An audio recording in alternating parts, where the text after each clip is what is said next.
اعوذ باللہ من الشیطان الرجیم بسم اللہ الرحمن الرحیم معزز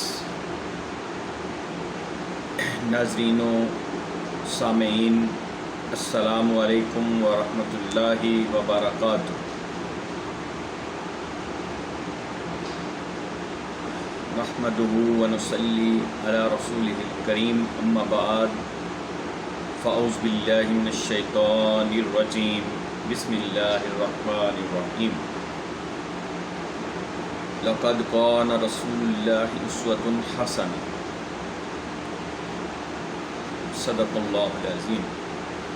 بے شک رسول پاک صلی اللہ علیہ وآلہ وسلم کی زندگی تمہارے لیے بہترین نمونہ ہے۔ سامعین و ناظرین، آج ہم رسول پاک صلی اللہ علیہ وآلہ وسلم کی سیرت طیبہ کی روشنی میں آداب زندگی کے سلسلے کا آغاز کرنے لگے ہیں کہ حضور صلی اللہ علیہ وآلہ وسلم نے اپنی پیاری زندگی کیسے بسر کی، آپ کے کون سے اخلاق عالیہ تھے جس کی وجہ سے حضور صلی اللہ علیہ وآلہ وسلم کو پوری کائنات میں وہ شرف اور مقامات حاصل ہیں کہ ہم سوچ بھی نہیں سکتے۔ اس لیے ناظرین و سامعین، آج سے ہم اس سلسلے کا آغاز کرنے لگے ہیں آداب زندگی، سیرت رسول صلی اللہ علیہ وآلہ وسلم کی روشنی میں۔ اس کا آغاز ہم کریں گے جس میں حضور صلی اللہ علیہ وآلہ وسلم کی زندگی کے تمام گوشوں کو حتی الامکان جہاں تک ہماری استعداد ہوئی ہم کرنے کی کوشش کریں گے۔ یہ ایک طویل سلسلہ ہے جس میں ہمیں بہت سی باتیں، بہت سی کام کی باتیں جو ہماری زندگی میں ہمیں کام دیں گی کہ ہم نے اپنے عزیز و اقارب کے ساتھ، والدین کے ساتھ، معاشرے میں بہت سے دوسرے لوگوں کے ساتھ کیسا رویہ رکھنا ہے، مختلف مواقع پر ہمارا کیا بیہیویئر ہونا چاہیے، غمی پر، خوشی پر، حتیٰ کہ راستے پر چلتے ہوئے اور لیٹتے ہوئے، سوتے ہوئے، جاگتے ہوئے، اٹھتے ہوئے، کھانا کھاتے ہوئے، ہر گوشے پر ہم انشاءاللہ روشنی ڈالیں گے، اور یہ حضور صلی اللہ علیہ وآلہ وسلم کی سیرت طیبہ کی روشنی میں ہوگی۔ تو آج ہم آغاز کرنے لگے ہیں سب سے پہلے، کیونکہ زندگی میں جس چیز سے ہمیں پالا پڑتا ہے، جس سے انسان کی جو پرسنالٹی ہے وہ دوسروں کے نزدیک واضح ہوتی ہے، وہ ہے طہارت و نظافت کے آداب۔ اللہ تعالیٰ نے ان لوگوں کو اپنا محبوب قرار دیا ہے جو طہارت اور پاکیزگی کا پورا اہتمام کرتے ہیں۔ نبی اکرم صلی اللہ علیہ وآلہ وسلم کا ارشاد ہے، طہارت اور پاکیزگی آدھا ایمان ہے۔ آپ خود اندازہ کریں کہ اگر انسان صرف اور صرف اپنے جسم کو پاک اور صاف رکھے، اپنا لباس پاک اور صاف رکھے، تو اس کا آدھا ایمان تو اسی طرح مکمل ہو جاتا ہے۔ یعنی آدھا ایمان تو یہ ہے کہ آدمی روح کو پاک و صاف رکھے، اور آدھا ایمان یہ ہے کہ آدمی جسم کی صفائی اور پاکی کا خیال رکھے، یعنی دونوں برابر ہیں۔ روح کی طہارت و نظافت یہ ہے کہ اس کو کفر و شرک اور معصیت و دلالت کی نجاستوں سے پاک کر کے صالح عقائد اور پاکیزہ اخلاق سے آراستہ کیا جائے، اور جسم کی طہارت و نظافت یہ ہے کہ اس کو ظاہری ناپاکیوں سے پاک و صاف رکھ کر نظافت اور سلیقے کے آداب سے آراستہ کیا جائے۔ سو کر اٹھنے کے بعد ہاتھ دھوئے بغیر برتن میں نہ ڈالیں۔ کیا معلوم سوتے میں آپ کا ہاتھ کہاں کہاں پڑا ہو۔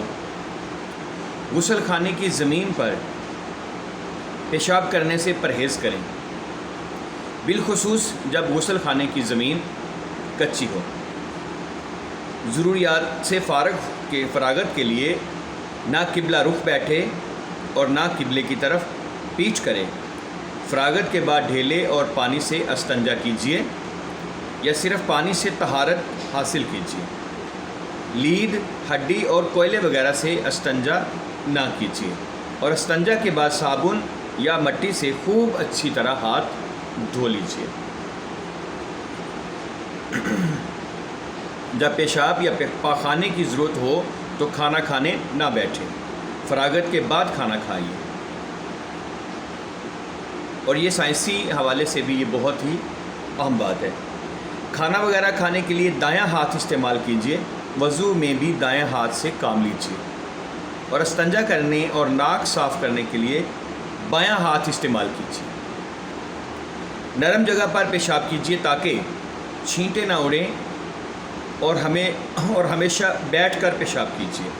ہاں، اگر زمین بیٹھنے کے لائق نہ ہو یا کوئی اور مجبوری ہو تو کھڑے ہو کر پیشاب کر سکتے ہیں، لیکن عام حالات میں یہ بڑی گندی عادت ہے جس سے سختی کے ساتھ پرہیز کرنا چاہیے۔ ندی، نہر کے کنارے، گھاٹ پر، عام راستوں پر اور سایہ دار مقامات پر قضائے حاجت کے لیے کبھی نہ بیٹھیے، اس سے دوسرے لوگوں کو تکلیف ہوتی ہے اور یہ ادب و تہذیب کے بھی خلاف ہے۔ جب پاخانے جانا ہو تو جوتا پہن کر اور سر کو ٹوپی سے ڈھانپ کر جائیے، اور جاتے وقت یہ دعا پڑھیے: اللہم انی اعوذ بک من الخبث والخبائث۔ میرے ساتھ ایک دفعہ دہرا لیجیے تاکہ ہمیں یہ دعا، پیاری دعا یاد ہو جائے۔ اللہم انی اعوذ بک من الخبث والخبائث۔ یہ بخاری و مسلم نے اس دعا کو روایت کیا ہے۔ الہی تیری پناہ چاہتا ہوں شیطان سے، ان شیطانوں سے بھی جو مذکر ہیں اور ان سے بھی جو مؤنث ہیں۔ اور جب پاخانے سے باہر آئیں تو یہ دعا پڑھیے: الحمدللہ الذی اذھب انی الاذی وعافانی۔ یہ نسائی اور ابن ماجہ میں روایت کی گئی ہے۔ اللہ کا شکر ہے جس نے مجھ سے تکلیف دور فرمائی اور مجھے عافیت بخشی۔ ناک صاف کرنے یا بلغم تھوکنے کے لیے احتیاط کے ساتھ اگالدان استعمال کیجیے یا لوگوں کی نگاہ سے بچ کر اپنی ضرورت کو پورا کیجیے۔ بار بار ناک میں انگلی ڈالنے اور گندگی نکالنے سے پرہیز کیجیے۔ اگر ناک صاف کرنے کی ضرورت ہو تو لوگوں کی نگاہ سے بچ کر اچھی طرح اطمینان سے صفائی کر لیجیے۔ اکثر لوگ ہم رومال استعمال کرتے ہیں۔ رومال میں بلغم تھوک کر ملنے سے سختی کے ساتھ پرہیز کیجیے، یہ بڑی گھناؤنی عادت ہے، الا یہ کہ مجبوری ہو۔ منہ میں پانی بھر کر اس طرح باتیں نہ کیجیے کہ مخاطب پر چھینٹیں پڑیں اور اسے تکلیف ہو۔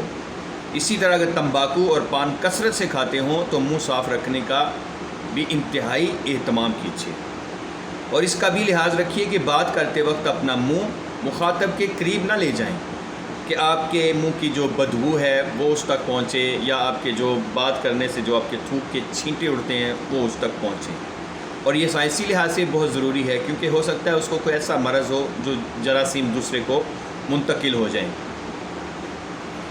وضو کافی اہتمام کے ساتھ کیجیے، اور اگر ہر وقت ممکن نہ ہو تو اکثر باوضو رہنے کی کوشش کیجیے۔ جہاں پانی میسر نہ ہو تو تیمم کر لیجیے۔ بسم اللہ الرحمن الرحیم کہہ کر وضو شروع کیجیے، اور وضو کے بعد یہ دعا پڑھیے: اشہد ان لا الہ الا اللہ وحدہ لا شریک لہ واشہد ان محمدا عبدہ ورسولہ اللہم اجعلنی من التوابین وجعلنی من المتطہرین۔ یہ ترمذی شریف میں یہ دعا وارد ہوئی ہے۔ میں گواہی دیتا ہوں کہ اللہ کے سوا کوئی معبود نہیں، وہ یکتا ہے اور اس کا کوئی شریک نہیں، اور میں گواہی دیتا ہوں کہ محمد صلی اللہ علیہ وآلہ وسلم اللہ کے بندے اور اس کے رسول ہیں۔ الہی مجھے ان لوگوں میں شامل فرما جو بہت زیادہ توبہ کرنے والے اور بہت زیادہ پاک و صاف رہنے والے ہیں، اور وضو سے فارغ ہو کر یہ دعا پڑھیں: سبحانک اللہم و بحمدک اشہد ان لا الہ الا انت استغفرک و اتوب الیک۔ یہ نسائی شریف میں یہ حدیث آئی ہے، یہ دعائے مبارکہ: الہی تو پاک و برتر ہے، اپنی حمد و ثنا کے ساتھ میں گواہی دیتا ہوں کہ کوئی معبود نہیں مگر تو ہی ہے، میں تجھ سے مغفرت کا طالب ہوں اور تیری طرف رجوع کرتا ہوں۔ نبی صلی اللہ علیہ وآلہ وسلم کا ارشاد پاک ہے: قیامت کے روز میری امت کی نشانی یہ ہوگی کہ ان کی پیشانیاں اور وضو کے اعضاء نور سے جگمگا رہے ہوں گے، بس جو شخص اپنے نور کو بڑھانا چاہے بڑھا لے۔ پابندی کے ساتھ مسواک کیجیے۔ نبی صلی اللہ علیہ وآلہ وسلم کا ارشاد پاک ہے: اگر مجھے امت کی تکلیف کا خیال نہ ہوتا تو میں ہر وضو میں مسواک کرنے کا حکم دیتا۔ ایک مرتبہ آپ صلی اللہ علیہ وسلم کے پاس کچھ لوگ آئے جن کے دانت پیلے ہو رہے تھے۔ آپ صلی اللہ علیہ وسلم نے دیکھ کر تاکید فرمائی کہ مسواک کیا کرو۔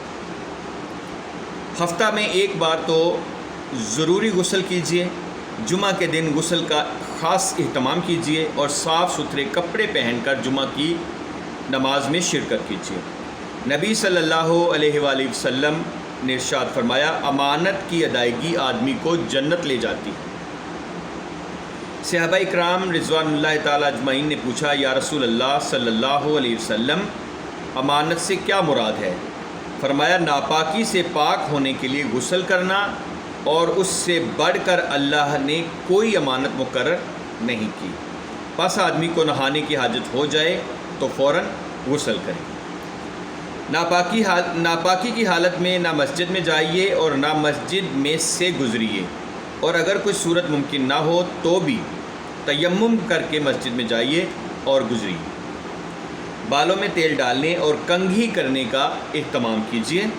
داڑھی کے بڑے ہوئے بے ڈھنگے بالوں کو کینچی سے درست کر لیجیے۔ آنکھوں میں سرما بھی لگائیے۔ ناخن ترشوانے اور صاف رکھنے کا بھی اہتمام کیجیے، اور سادگی اور اعتدال کے ساتھ مناسب زیب و زینت کا اہتمام کیجیے۔ چھینکتے وقت منہ پر رومال رکھ لیجیے تاکہ کسی پر چھینٹ نہ پڑے۔ چھینکنے کے بعد یرحمک اللہ، اللہ کا شکر ہے کہیے۔ سننے والا یرحمک اللہ، اللہ آپ پر رحم فرمائے کہے، اور اس کے جواب میں یہدیکم اللہ و یصلح بالکم، اللہ آپ کو ہدایت بخشے کہیے۔ خوشبو کا کثرت سے استعمال کیجیے۔ نبی صلی اللہ علیہ وآلہ وسلم خوشبو کو بہت پسند فرماتے تھے، اور آپ صلی اللہ علیہ وسلم سو کر اٹھنے کے بعد جب ضروریات سے فارغ ہوتے تو خوشبو ضرور لگاتے۔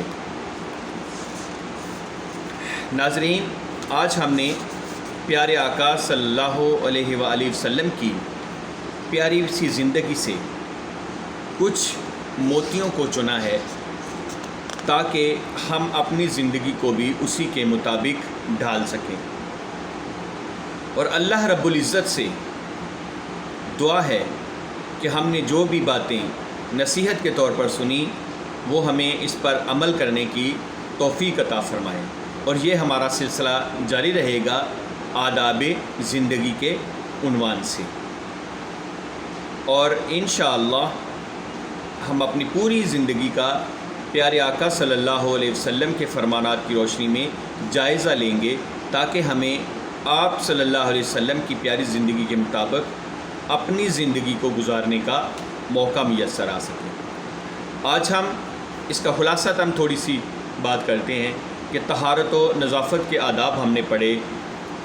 دیکھیں، اس میں بہت ساری سائنسی حقائق بھی پیارے آقا صلی اللہ علیہ وآلہ وسلم نے ارشاد فرمائے، جو کہ آج 1400 سال بعد سائنس اتنی ریسرچ اور تحقیق کے بعد وہاں تک پہنچی ہے لیکن پیارے آقا نے آج سے 1400 سال پہلے یہ سب حقائق بتا دیے کہ جب انسان سو کر اٹھتا ہے تو انجانے میں نہ جانے میں اس کا ہاتھ پتہ نہیں کہاں کہاں پر لگتا ہے. اس لیے جب بھی سو کر اٹھیں تو اپنے ہاتھ پاک صاف کریں، پھر پانی کے برتن میں ڈالیں. اس کے بعد پیشاب، آج سائنس بھی یہ ثابت کرتی ہے کہ یہ جراثیم سے لبریز ہوتا ہے یا پخانہ، تو اس کو صاف کرنے کا بھی خاص اہتمام آپ صلی اللہ علیہ وسلم نے فرمایا، اور اتنی احتیاط فرمائی کہ جیسے آج کل کے جو ایٹیکیٹس بنے ہیں انہی کی روشنی میں بنے. پھر یہ ویسے بھی اس چیز کے خلاف ہے، عام تہذیب کے خلاف ہے کہ ہم مجلس میں بیٹھے ہوں اور ہم تھو تھو کر رہے ہوں یا بلغم اگل رہے ہوں. یہ سب چیزیں بہت بری ہیں. اور یا اپنے ناخنوں کو ہم اپنے دانتوں سے تراش رہے ہوں، یہ سب بہت ہی بری چیزیں ہیں. اس لیے حضور صلی اللہ علیہ وآلہ وسلم کی جو تعلیمات ہیں ان پر ہمیں عمل پیرا ہونا ہوگا تاکہ ہماری زندگی جو ہے بہت ہی اچھی اور صاف ستھری بن سکے.